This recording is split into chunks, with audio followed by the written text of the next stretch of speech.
Hello all. In this session, we'll have a brief discussion on the topic estimating cash flows to equity holders in projects. So there are 4 questions we are trying to address in this video. How does the balance sheet of a project look like? Followed by a discussion on how to estimate cash flow to equity holders in projects. Followed by a brief discussion on what is the appropriate discount rate for equity cash flows. And the final one is on how should we compute net present value and conclude on the viability of projects using equity cash flows. Question number 1. How does the balance sheet of a project look like? So it looks like this, right? If you consider, right, this as the balance sheet of a project, so the investments are happening basically either on net working capital or on fixed assets, right, that is your PPE, property, plant and equipment, or on intangible assets, right, or intangible non-current assets like your licenses, right.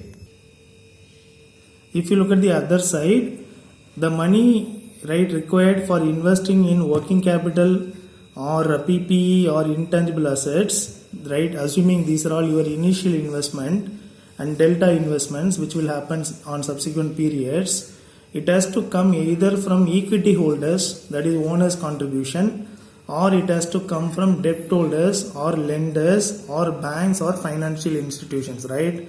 So this framework you should have in your mind, okay? So that means, as I told you already, either you can evaluate these investments from the perspective of the entire claim holders, so that means debt and equity, right? If you are going to do that, then you are talking about free cash flow to the firm which needs to be discounted using your WACC.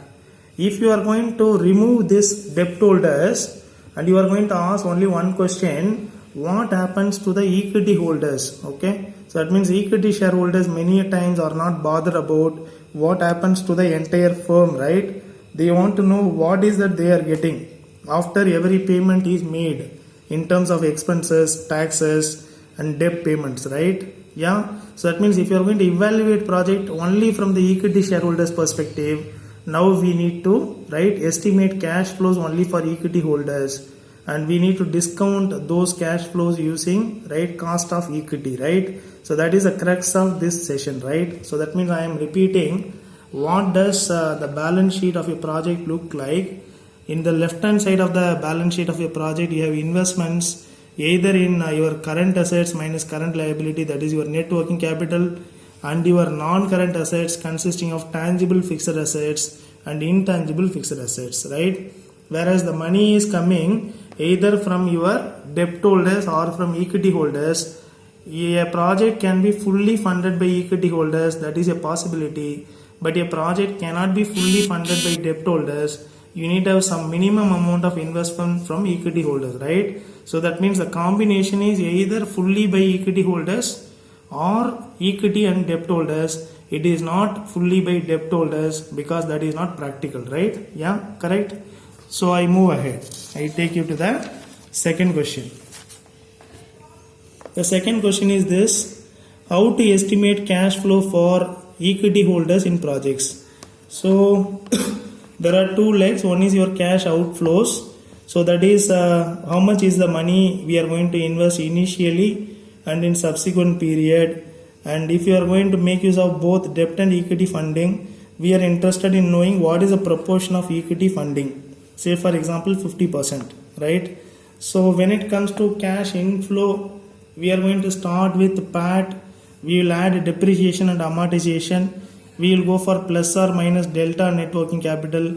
We will go for subtracting capex, additional capex it is. We will go for plus or minus net debt, right? That means if we borrow money, we will add. If you are making repayment, then we will subtract. If you are making interest payment, then we will subtract, right? That is going to give us FCFE of projects. Let us go through an illustration here. So the name of the company is Raghav Sagar Rishabh Limited, RSRL, and the initial investment in fixed assets is INR 50 lakhs, and the company is also investing in intangible asset, namely licensing and legal cost at time 0, that is INR 20 lakhs.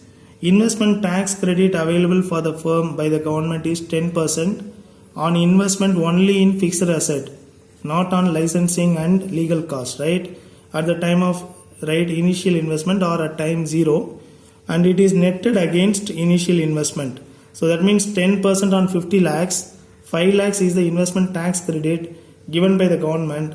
So that means the net cash outflow for investment in fixed asset is 50 lakhs minus 5 lakhs, 45 lakhs. So please have that in your mind. Yeah, I move ahead.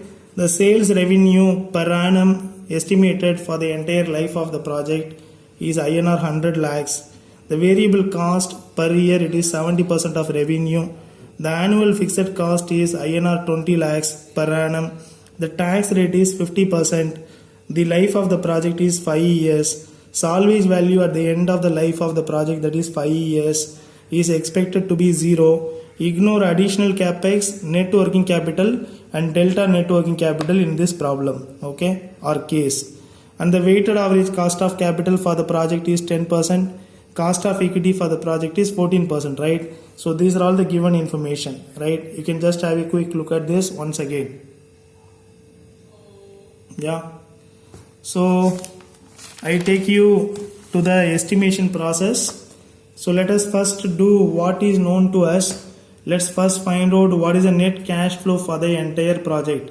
That means for both equity and debt holders, how much is the cash flow, right? That is what we are right interested in. So that means we are talking about FCFF, right? So it's a table, particulars, year 1, year 2, year 3, year 4, year 5. All the amounts are given in INR, lakhs, right? Sagar, Rishabh, Navneet, yeah. So that means sales, right?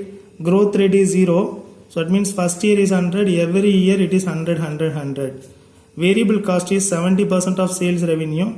70% of 100 is 70. For all the 5 years it is 70. Right? That is your variable cost. We are not going by the typical income statement format of cost of goods sold. Here we are going by fixed cost and variable cost. And the fixed cost in this project is 20 lakhs per year. So I have written that. So that means if you subtract both variable and fixed cost from your revenue, you are getting EBITDA of 10 lakhs for all the 5 years. Minus depreciation amortization. Guys, please look at how I am finding out the depreciation, right?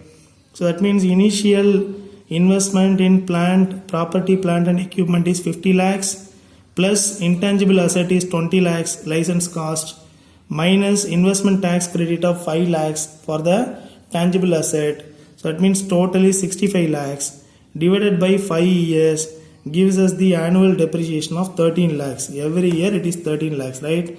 I repeat, initial investment in fixed asset tangible, right, 50 lakhs. Intangible asset 20 lakhs. Government is giving investment tax credit only for investment in tangible fixed asset. So it means on 50 lakhs, 10% is 5 lakhs. Subtract that. What is the net amount? 45 lakhs, right? Plus 20 lakhs. So how much Abhi you are getting? 65 lakhs. Divided by 5, right? Akshay, how much you are getting every year? 13 lakhs, right? Now guys, find out EBIT. Okay. So EBIT is going to be Sneha, right? EBITDA minus DA. So that means 10 minus 13. Ishan, how much it is? 3 lakhs negative. Ankit, am I right? Yeah. Right, Shashank. So that means every year it is going to be 3 lakhs negative, right? So that means 10 minus 13. So now find out EBIT. So that is going to be 50% of your EBIT because the tax rate is 50%. That means I have removed the line item of tax expense. I have straight away gone for EBIT. That means 50% on 3 lakhs, 1.5 lakhs negative it is for every year. Some of you may be wondering how come a company, right, go for tax when it is incurring loss, right? So please mind, right, tax provisions allow companies to carry forward their losses. So that means you can carry forward your losses to the future period in which you are making profit. There you can adjust your tax. Alternatively, in financial analysis, you can straight away adjust this number in the same period. That means 3 lakhs negative 50%. So that means your loss is coming down by 1.5 lakhs. That means in future period you are going to adjust that 1.5 lakhs. Okay. Here we are not adjusting with time value of money, right? So this is the flaw of the analysis. Nevertheless, this is a convention, right? This is a practice. Okay. So 1.5 negative, right? That is your EBIT. with that you add your depreciation amortization. Every year it is 13, 13, 13, right? So now find out guys, what is your FCFF? Yeah, Raj, right? Chawla, it is going to be minus 1.5 plus 13, so that is 11.50 for all the years. So always value given in the problem is 0. Last year I have written 0, right? So this is your FCFF. Okay, that means we are not distinguishing between debt and equity holders, right? Now we have to go for present value of all these cash flows. Since every year we are getting the same number, we can go for computing PVIFA. 1 minus 1 by 1 plus R power n divided by R. R in this case is 10%, WACC it is. So that means take that, you are getting PVIFA of 3.80. So that means what is the gross present value guys? It is going to be 3.8 into 11.50 gives us INR 43.7 lakhs. So what is the net present value of the project? 43.7 lakhs GPV minus initial investment 65. Please note I have not written 70. I have adjusted for investment tax credit of 5, right? That means minus 65 gives us negative NPV of INR 21.30. So that means should we accept the project? Kya? What are you saying? We should not because NPV is negative, right? Yeah. So now let us try to answer question number 2 to 4. Okay.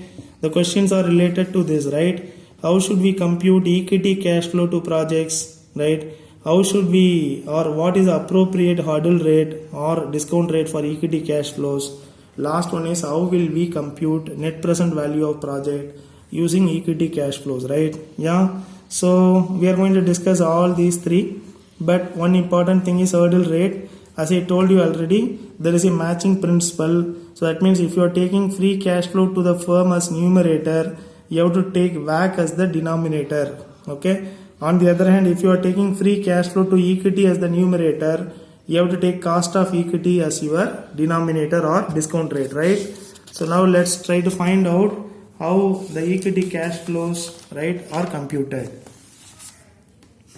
In order to do this, we have to go for an assumption. Okay. So the assumptions are these. RSRL has borrowed from its bank 60% of its initial investment, and it's a term loan with a maturity period of 5 years. Annual interest rate is 8%. Principal amount to be repaid at the end of 5 years, whereas interest to be paid on an annual basis. Please remember these two, right? So that means principal is going to be paid only at the end of the maturity period. So whereas the interest is going to be paid at the end of every year. This is the kind of agreement between the lender and the borrower, right? Yeah, let me take you to the estimation now. Yeah. So for the same company, for the same project, we are estimating the cash flow for equity holders. So this is cash flow to equity, amount in INR lakhs. Okay. So particulars year 1, 2, 3, 4, 5. Sales revenue remains the same. Whether you borrow or you are going to put your own money, it does not change. So it is 100 lakhs. Right. Variable cost remaining same. 70% of sales. So 70 lakhs it is every year. Fixed cost remaining the same. Okay. Whether you borrow or not, it does not change. So it is 20 lakhs for each year.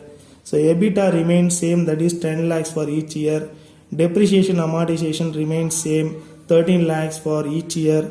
Gives you EBIT remains same, 3 lakhs. Up to this point, there is no difference between whether you are going to do the calculation based on FCFF or FCFE, right? So this is FCFE number, EBIT is 3 lakhs. Let's go to FCFF numbers. Right, you will find exactly a bit of 3 lakhs. So that means up to this stage there is no change, right? Yeah. So after we arrive at EBIT, the next thing is from EBIT we have to remove I. So that means subtract interest expense, interest on borrowing. So how much it is, It is not it is not. It was not 65 into 8 by 100. Rather it is 70 minus 5. So that means net investment of 65 On that 60% is borrowing. That is the kind of right assumption, right? The assumption is 60% of borrowing, right? The assumption is 60% of right borrowing. That means whatever is the initial investment, on that 60% is borrowing, right? So that means 70 minus 5 into 0.60 into 8 by 100, right, gives us how much? 39 into 8 by 100. So that means out of 65 lakhs initial investment, 39 lakhs is coming from borrowing.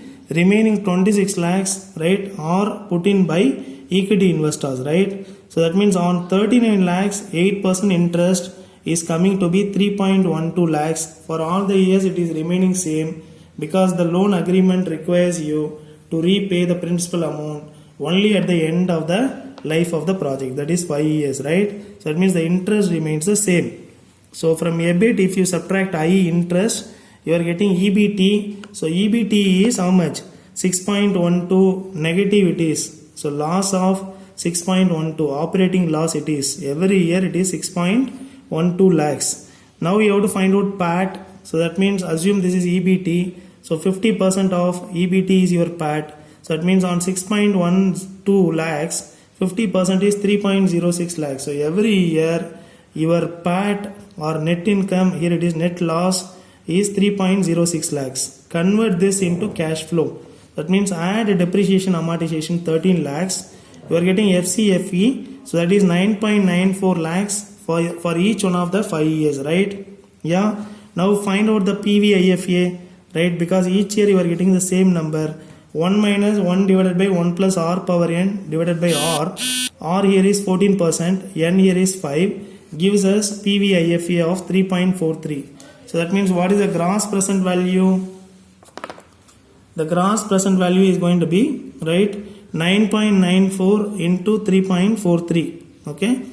That plus present value of salvage value. Here salvage value is 0.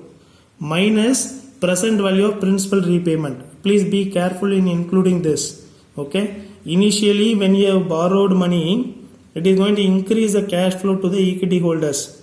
So what did we do? Out of 65 lakhs, we have subtracted 39 lakhs. So that means the net amount was considered to be the initial investment, that was 26 lakhs. Now at the end of the life of the project, that is at the end of 5 years, you have to, right, repay 39 lakhs, right? So that means that 39 lakhs what you are going to repay, that is going to be, right, discounted, right, for 5 years because we are at time 0, whereas we are going to repay this 39 lakhs only at the end of 5 years, right?